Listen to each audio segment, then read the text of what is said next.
அதாவது கைலாசத்தில் பிறந்த பிள்ளை. ஆமா, கடவுளுடைய திருமகன். திருமகன். மணிவிளக்கிலே பிறந்த பிள்ளை மாயாண்டி மாசுடலை. மாயாண்டி மாசுடலை என்பதை இந்த மலையாள தேசம் அறியாமல் இருக்குமா? இருக்காதல்லவா? நாம் யார் என்பதை காட்டினால்தான் சரி தன் திறமைக்கேற்றார் போல மதிப்பும் மரியாதையும் கிடைக்கும். அமன்னே அமன்னே என்று நினைத்த செஞ்சுடலை மாயாண்டி மாயாண்டி சுடலை 5 பிள்ளையாக அழகு பிராமண கண்ணாக பகவதி அம்மாளுடைய வாசலில் 8 நாளாக தேரோட்டம் நடக்கின்றது. திருவிழாவை பார்ப்பதற்கு ஆமா சுவாமி, தொட்டிலும் பிள்ளையுமாக 8 பட்டி கிராமங்கள் வந்திருக்கின்றார்கள். அந்த கூட்டத்தோடு கூட்டமாக வாரவரை போறவரை வங்கி கொண்டு குத்துகின்றார். போறவரை வாரவரை புடதியிலே தட்டுகின்றார். மாட்டெலும்பும் செங்கல் துண்டும் எடுத்து மாறி மாறி எறிகின்றார். சூலுக்கார பெண்களை சூதடியாக அடிக்கின்றார் மாயாண்டி. தேரிழுக்கு மடங்களை தும்பு தும்பாக அறுத்தறிந்தார்.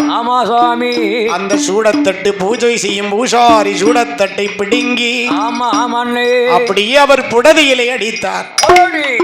அம்மா பகவதி அம்மா, என்ன உன்னுடைய வாசல்லே இப்படி அட்டாதிட்டம் நடக்கிறது. யார் என்று தெரியும் வரைக்கும் உனக்கு பூஜை செய்ய நான் வரவே மாட்டேன், ஒருபோதும் வரமாட்டேன் என்று சொல்லிக் கொண்டு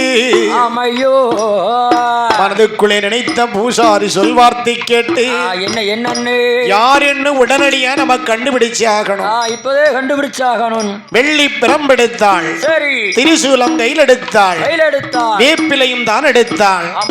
தேடி வருகின்றாள் பகவதி அம்மா.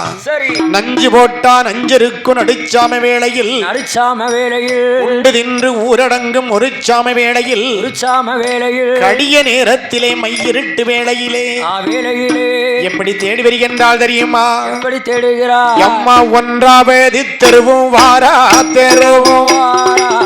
தெருவும் வாரா உத்தமிய பகவதியாள்